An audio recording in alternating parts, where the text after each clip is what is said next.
Atrás de mí, el Zócalo de la Ciudad de México. Pero hay muchísimos sitios que ver en las cercanías de este lugar. Soy Andrés Emo, bienvenidos a mi canal. Y esta es la primera parte de la guía de viajeros del centro de la Ciudad de México. Vamos a verlo.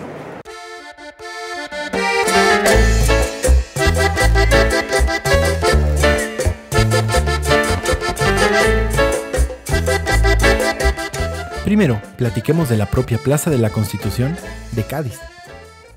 Recibió este nombre en 1813 en honor a la Constitución española del año anterior. Antes, tuvo otros nombres como Plaza Mayor o Plaza Principal. Ahora es conocida popularmente como el Zócalo. Esto se debe a que aquí se planeó colocar un monumento en el siglo XIX y que, como tantos otros proyectos, nunca se terminó.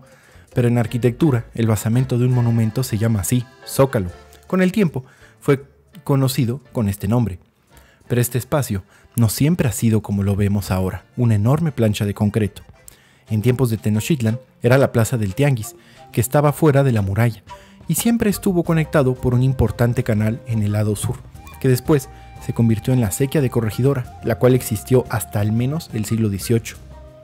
De alguna forma, el espacio fue respetado por los españoles como plaza principal de la ciudad después de la conquista, y con base en la cual se trazó el resto.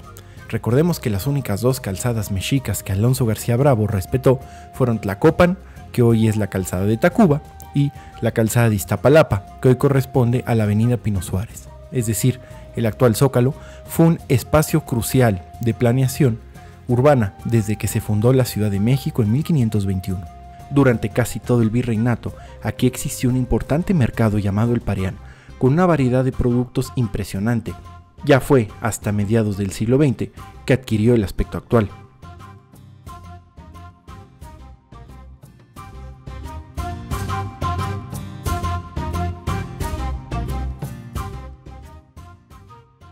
Aquí atrás de mí actualmente es el edificio de la Suprema Corte de Justicia de la Nación, pero durante muchísimos años fue la Plaza del Volador y fue un mercado que le sucedieron varias cosas, se incendió, incluso quedó abandonado.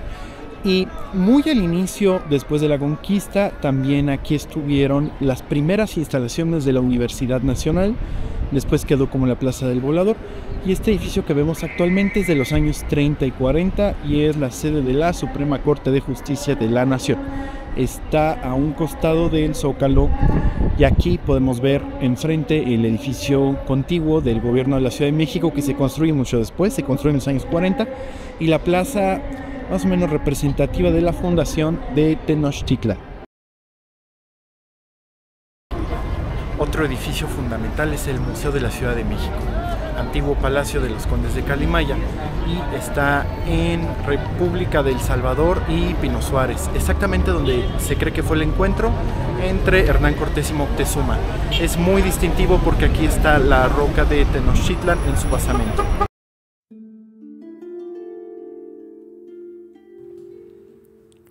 Este interesante edificio, que alberga el propio museo, es un ejemplo extraordinario y con un notable grado de conservación de las residencias de la élite novohispana, pues se localiza en un predio que fue otorgado en 1531 a Juan Gutiérrez Altamirano, exgobernador de Cuba y pariente de Hernán Cortés.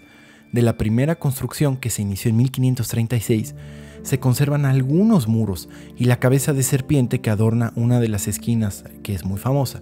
Fue edificada en el siglo XVI y remodelada en 1779 con un claro estilo barroco a instancias de su propietario, descendiente de los condes de Santiago de Calimaya, y tiene muchísimos elementos de interés, como la propia puerta y las gárgolas en forma de cañón.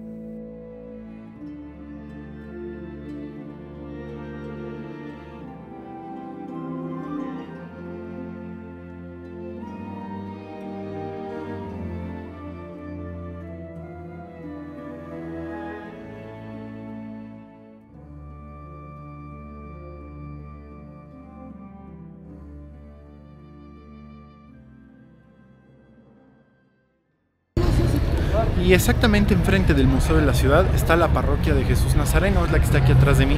Ahorita está en remodelación, pero aquí es donde se encuentra enterrado Hernán Cortés. Fue su destino final y aquí fue a parar la fachada de la primera catedral. la que no sobrevivió a la inundación de 1629. La Catedral de la Ciudad de México que conocemos ahorita es la segunda. Se salva la fachada, se rescata y se pone en este lugar. También es muy interesante como el Hospital de Jesús, contiguo a esta iglesia, fundado por Hernán Cortés, continúa en funciones y sigue básicamente la misma misión desde que se fundó. Es un hospital de costos bajos al que prácticamente cualquier persona puede acceder y sigue en funciones desde que se fundó en el siglo XVI. Y es que al caminar por la avenida Pino Suárez es casi inimaginable el edificio que alberga este hospital, pues tiene las escaleras que se consideran unas de las más antiguas de la ciudad en funciones desde el siglo XVI y un reconocimiento al propio Hernán Cortés. Este edificio hospital se encuentra en funciones prácticamente desde su fundación unos años después de la conquista, y en la iglesia contigua se encuentran los restos mortales del propio Hernán Cortés. Este edificio ha sido testigo prácticamente de toda la historia de la Ciudad de México después de la conquista. Bueno, esta fachada que estamos viendo aquí es la fachada original de la primera catedral. Se rescata y se pone acá. Y bueno, contiguo está la entrada del propio Hospital de Jesús, que les digo que lleva en funciones desde el siglo XVI. Pero es interesante cómo esto que estamos viendo acá es lo único que se salva de la primera catedral, que originalmente estaba en el Zócalo, pero viendo hacia el poniente. Una anomalía para la época, y esto se alcanza a ver en el mapa de Uppsala, donde sale reflejada esa primera catedral que era mucho más pequeña que la que tenemos actualmente. Y bueno, la verdad es que calles como esta 20 de noviembre no existían. Aquí había un callejón llamado de la Diputación y conducía al Zócalo, pero era bastante angosto. Todo esto se demolió en los años 20 y 30 para ampliar las avenidas y dar paso al automóvil. Ahora lo consideramos uno de los más grandes errores, pero en su momento se perdió muchísimo patrimonio tratando de ampliar estas avenidas. Y bueno, ahora con el Zócalo peatonal ya no es posible accesar en auto, solamente caminando, y podemos ver el espacio que tenía, pero el callejón de la Diputación era muy angosto. Y muchos que nos preguntábamos dónde fueron encontradas las Coatlicue y la Piedra del Sol, eso sucedió exactamente aquí. Aquí podemos ver la placa y estamos en esta zona del Zócalo. En la parte sureste, aquí atrás de mí el Palacio Nacional, de nuevo aquí está la placa de la Coatlicue, es esta amarilla de aquí.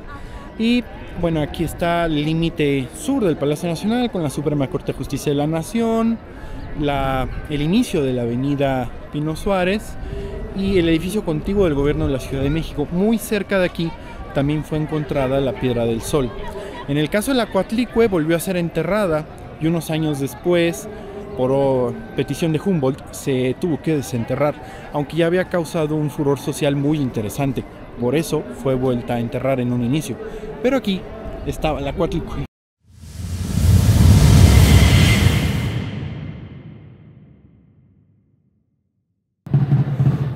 Bueno, desde luego en el costado noreste del Zócalo se encuentran las ruinas del Templo Mayor y contiguo está el Museo del Templo Mayor y atrás la calle de República de Guatemala, la zona donde están muchas de las ventanas arqueológicas y vestigios.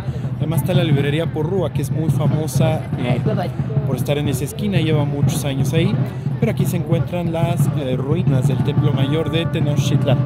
Ahí está el Museo del Templo Mayor y atrás un espacio muy interesante, el Palacio de la Autonomía de la UNAM.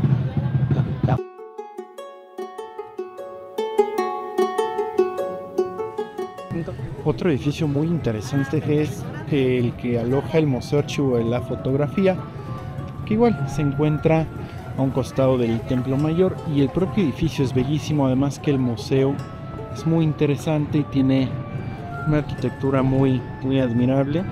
Es un archivo muy importante porque aloja la historia fotográfica de nuestra ciudad. Es muy recomendable entrar a este museo. Bueno, aquí en el Templo Mayor podemos ver los diferentes niveles del suelo de Tenochtitlán. El visible corresponde a la séptima etapa, casi la última. Hacia abajo, bueno, en el piso que pusieron tlatoanis anteriores, en las varias remodelaciones que tuvo la Plaza Mayor de Tenochtitlán, el recinto sagrado de la ciudad de Tenochtitlán. y pues aquí está el Templo Mayor. Aquí bueno, estamos recorriendo la parte visible del Templo Mayor de Tenochtitlan y sus diferentes capas, las serpientes, las ranas, el suelo que tuvo la plaza en ese momento. Es muy interesante el llamado patio norte del conjunto, y ahí está el Palacio de la Autonomía de la UNAM al fondo, y bueno, las diversas capas de estratos de suelo de Tenochtitlan y las zonas más sagradas del recinto. Y aquí está la librería Porrúa, esa está de enfrente, que es otro sitio muy interesante del centro de nuestra ciudad.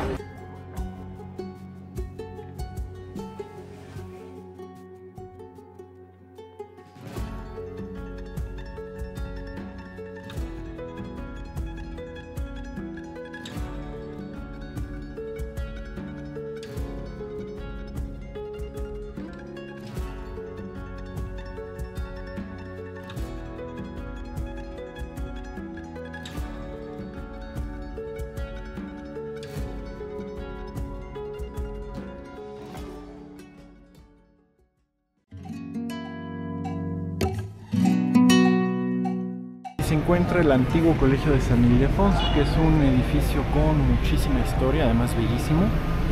Vamos a ver cómo es por dentro, y es también parada obligada en el centro histórico de nuestra ciudad.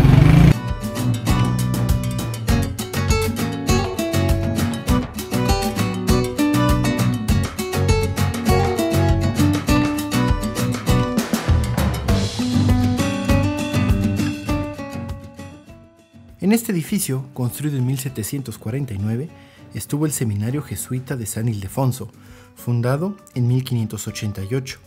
Fue un muy importante centro de enseñanza durante el virreinato, hasta la expulsión de los jesuitas, y desde 1867 hasta finales del siglo XX fue sede de la Escuela Nacional Preparatoria. Ahora es un importante centro cultural. Pocos edificios expresan con la elocuencia del Colegio de San Ildefonso la magnitud de las construcciones novohispanas, la mayoría víctimas de modificaciones que o las redujeron o de plano las desaparecieron. San Ildefonso es hermoso y enorme, al punto que tiene dos fachadas, una que da a la calle de Justo Sierra y la que se encuentra en la de San Ildefonso.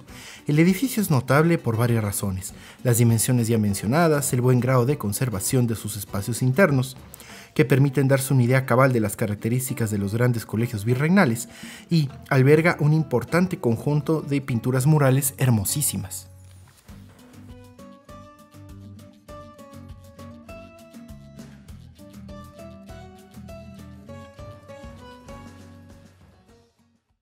Bueno, aquí una de las esquinas más interesantes de la ciudad es Santísima y Moneda. Aquí podemos ver prácticamente el sistema de acequias de la Ciudad de México. Aquí corrió agua más o menos hasta los años 30. Hay mucho sonido de fondo, estamos en una zona muy comercial, pero aquí podemos ver en el trazo de las calles cómo de alguna manera el agua dejó su marca. Incluso hay un puente para cruzar la calle de Santísima. Y aquí en la iglesia podemos ver hasta dónde llegaba el nivel de la tierra antes de la excavación de esa propia iglesia. Aquí cambia un poco el color. Aquí en este centro de salud podemos ver a dónde llegaba el agua del canal. Normalmente es esta línea gris que se ve un cambio en la cimentación, y en la propia iglesia tiene el mismo cambio. Y bueno, aquí podemos ver la acequia, el espacio que alguna vez ocupó la acequia. Bueno, aquí atrás de mí, la llamada antigua Casa del Diezmo. Y es muy interesante porque aquí sigue frente a ella el puente para cruzar la acequia. Pues aquí pasaba el canal de agua todavía hasta los años 30. Ahora son oficinas de Lina, pero fue una bodega de grano muy importante para nuestra ciudad. Es la Casa del Diezmo, y bueno, aquí estamos sobre el puente que cruzaba la acequia y la entrada de la casa.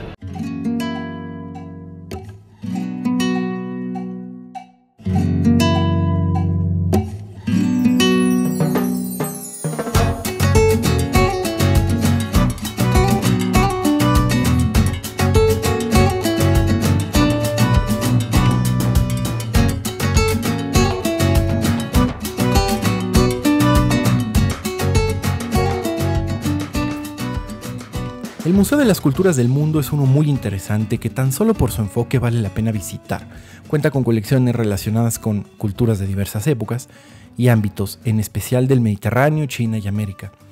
Pero sobre todo se encuentra en un sitio de larguísima historia, que antes de convertirse en museo fue un pedazo de la Casa de Moneda entre 1570 y 1850, y después cedido a distintas oficinas públicas para finalmente convertirse en Museo Público de Historia Natural, Arqueología e Historia. Algo muy interesante es que en las exploraciones arqueológicas en este sitio sugieren que aquí estuvo una de las casas en las que Moctezuma acostumbraba venir a meditar. Y también producto de estas exploraciones hay 7 ventanas arqueológicas en las que se observan vestigios de Tenochtitlan y virreinales. El actual Museo de las Culturas del Mundo es un espacio muy interesante porque, además de las exposiciones que se muestran, podemos ver vestigios de casas virreinales y de Tenochtitlan, seguramente por el nivel del suelo. Son varias capas que podemos ver aquí. Estamos atrás del Palacio Nacional, y entonces esto nos indica que de alguna manera seguimos muy cerca del recinto sagrado de Tenochtitlan. Aquí podemos ver cómo el subsuelo del museo está prácticamente lleno de vestigios de Tenochtitlan y de casas virreinales también.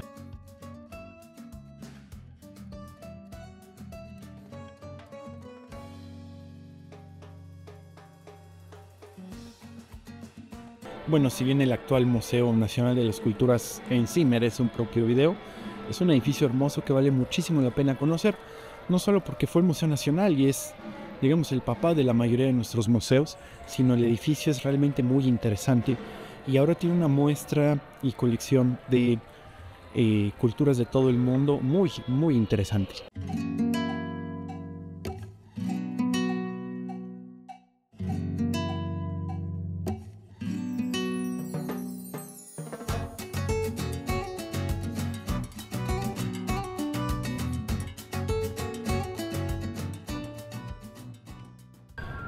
Bueno, y simplemente caminar por esta calle de Licenciado Verdad es muy interesante. Por ejemplo, aquí se parte el Palacio Nacional porque justamente aquí abajo pasa la muralla del recinto sagrado de Tenochtitlan. Y aunque afortunadamente por aquí no pasan autos, es una calle con edificios muy, muy interesantes. Por ejemplo, aquí se accede al Palacio de la Autonomía de la UNAM y definitivamente aquí estaremos entrando al recinto sagrado de Tenochtitlan. Este aquí atrás de mí es el Palacio de la Autonomía de la UNAM y tiene una historia por demás interesante el propio edificio. El Palacio de la Autonomía es un edificio hermoso. El edificio en sí que podemos ver actualmente es de la década de 1880, en terrenos que pertenecieron primero al Templo Mayor y después al convento de Santa Teresa la Antigua. Es muy importante porque aquí fue donde en 1929 se declaró la autonomía de la Universidad Nacional. En las ventanas arqueológicas podemos ver restos de casas del siglo XVI y el espacio es realmente hermoso. Bueno, y dentro aquí del Palacio de la Autonomía de la UNAM hay un museo de la odontología muy interesante porque es la historia de la odontología mexicana.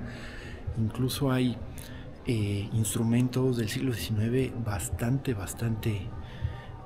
interesantes en este sitio.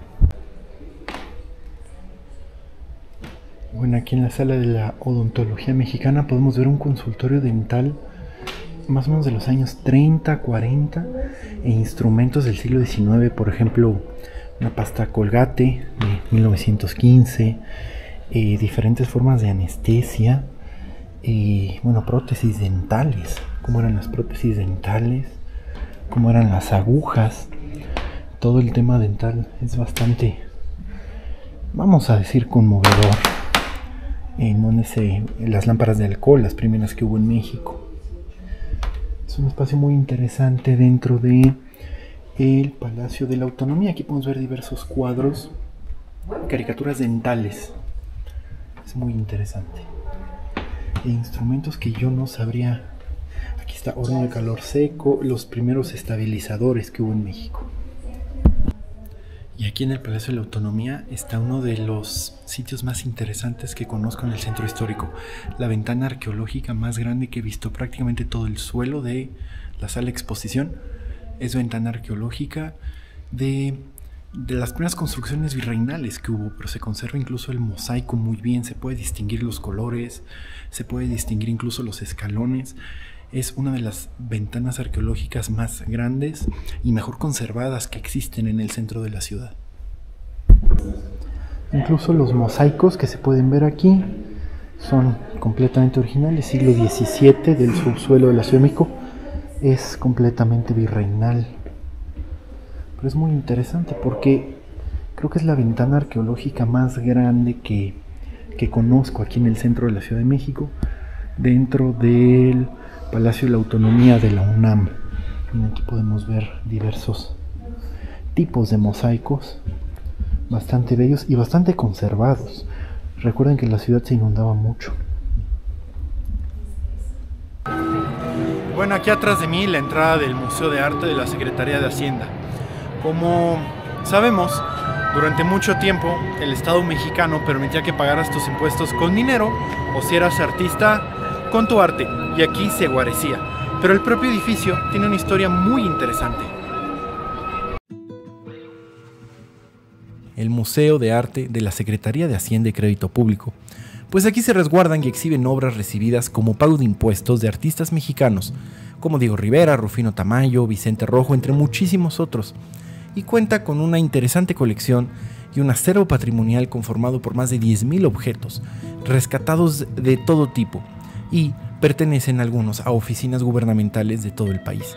Aquí estuvo el antiguo Palacio del Arzobispado, construido en los terrenos que ocupara el templo de Tezcatlipoca, en el recinto sagrado de Tenochtitlan. También aquí fue encontrado el llamado Cuauhxicalli de Moctezuma Ilhuicamina, uno de los más importantes monolitos mexicas. La primera casa construida aquí se cree que es de 1530, es decir, fueron los primeros predios ocupados por los españoles.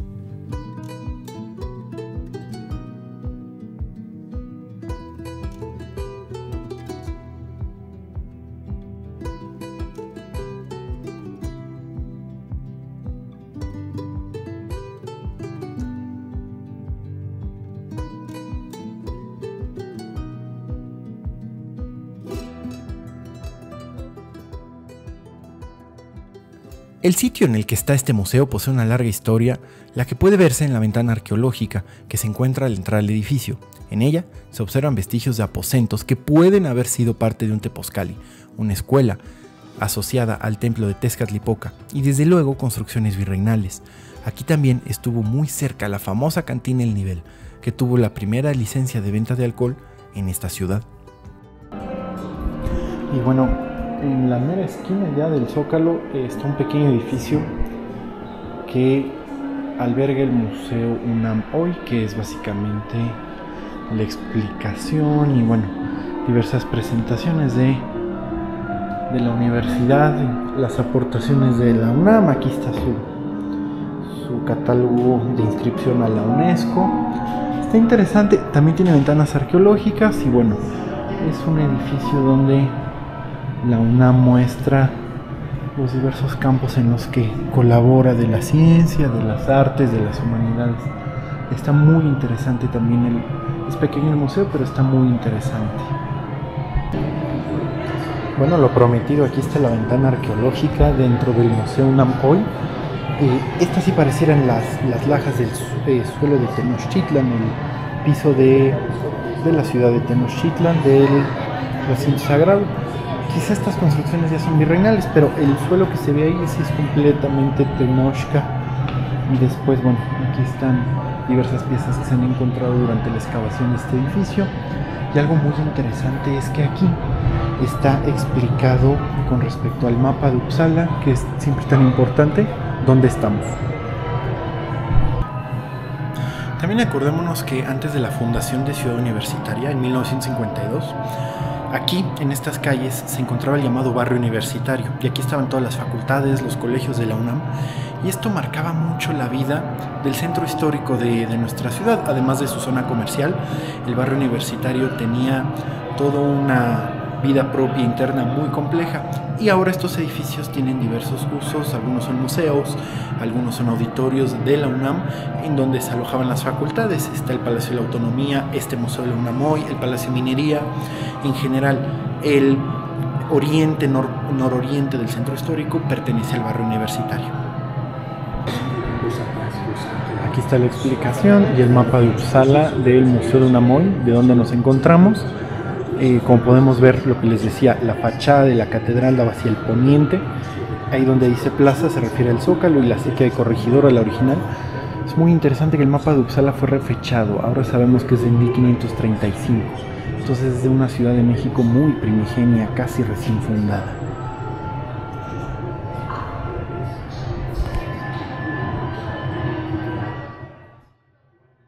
Para mi investigación, fue de enorme utilidad la revista Arqueología Mexicana, Ciudad de México, Guía de Viajeros, edición especial 115 de Editorial Raíces, parte 1, publicada en la Ciudad de México en agosto de 2024.